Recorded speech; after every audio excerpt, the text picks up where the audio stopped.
بسم اللہ الرحمن الرحیم۔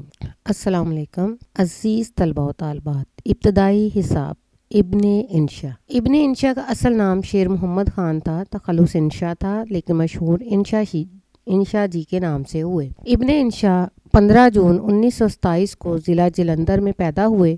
1942 میں لدھیانہ ہائی اسکول سے درجہ اول میں میٹرک کا امتحان پاس کیا۔ گھریلو الجھنوں کے باوجود انہوں نے تعلیمی سلسلہ منقطع نہیں ہونے دیا۔ چنانچہ 1944 میں منشی فاضل کا امتحان پاس کرنے کے بعد انہوں نے 1946 میں جامعہ پنجاب سے BA کی ڈگری حاصل کی۔ گریجویشن کرنے کے بعد انشا جی نے ملٹری اکاؤنٹس کی ملازمت کو خیر بات کہا اور دہلی جا کر امپیریل کونسل آف ایگریکلچر میں بھرتی ہو گئے۔ قیام پاکستان کے بعد وہ لاہور آئے اور 1947 سے 1949 تک ریڈیو پاکستان لاہور میں کام کرتے رہے۔ جولائی 1949 میں وہ ریڈیو پاکستان کی ملازمت کے سلسلے میں کراچی منتقل ہو گئے، جہاں انہوں نے اردو کالج کراچی میں داخلہ لیا اور 1953 میں اردو زبان و ادب میں MA کیا۔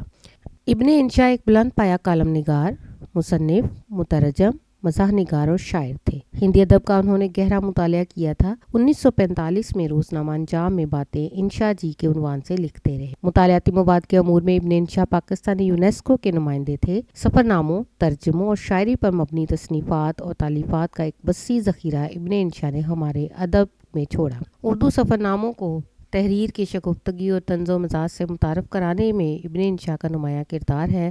اردو کی آخری کتاب طنزی و مزاحیہ ادب میں ایک نمایاں تصنیف کی حیثیت کی حامل ہے۔ 11 جنوری 1978 کو ابن انشا لندن میں اپنے خالق حقیقی سے جا ملے۔ ابن انشا کی شاعری میں بڑا درد سوز اور گداز ہے، لیکن ان کی تصانیف کے نام یہ ہیں: چاند نگر، اس بستی کے ایک کوچے میں، شعری مجموعے، بلو کا بستہ، بچوں کی نظمیں، دنیا گول ہے، آوارہ گرد کی ڈائری، اردو کی آخری کتاب مزاح، چلتے ہو تو چین کو چلی، ابن بطوطہ کے تعاقب میں، سفر نامے، سحر تک، ترجمہ روسی ناول، انشا جی کے خطوط، نگری پیرام صاحب۔ تدریسی مقاصد: اس سبق کو پڑھنے کے بعد طلبہ اس قابل ہو جائیں گے کہ وہ کسی علمی، ادبی یا صحافتی موضوع پر اپنے مطالعے، تجربے اور مشاہدے کی روشنی میں سامعین کے سامنے درست تلفظ اور لب و لہجے کے ساتھ زبانی تقریر کر سکیں، مختلف عبارات کی غرض و غایت اور ساخت کو پیش نظر رکھتے ہوئے ان کا مناسب اور محتاط موازنہ کر سکیں، دو نثر پاروں کا موازنہ کر سکیں اور مصنف شاعر کا انداز بیان سمجھ کر اس پر تبصرہ کر سکیں، مختلف تحاریر پڑھ کر ان میں سے عالمی مسائل کی نشاندہی کرتے ہوئے ان کے حل کی تجاویز پیش کر سکیں، جملے کی ساخت،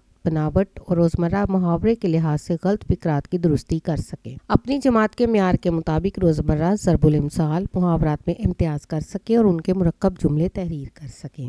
متعلقہ معلومات کی فراہمی کے لیے مختلف دستاویزی فارم، مثلاً داخلہ فارم، شناختی کارڈ فارم، ریلوے رعایت کرایہ فارم، مختلف رجسٹریشن فارم، رکنیت form, passport form, bank account form, قومی بچت فارم، خدمت افادی فارم وغیرہ پر کر سکیں، نئے الفاظ بناتے ہوئے سابقوں اور لاحقوں کا استعمال کر سکیں، علامت اوقاف، سکتہ، وقفہ، رابطہ، تفصیلیہ، ختمہ، سوالیہ، استفہامیہ، فجائیہ کو پہچان کر تحریری اظہار میں اس کی اہمیت سے آگاہ ہو سکیں۔ شکریہ۔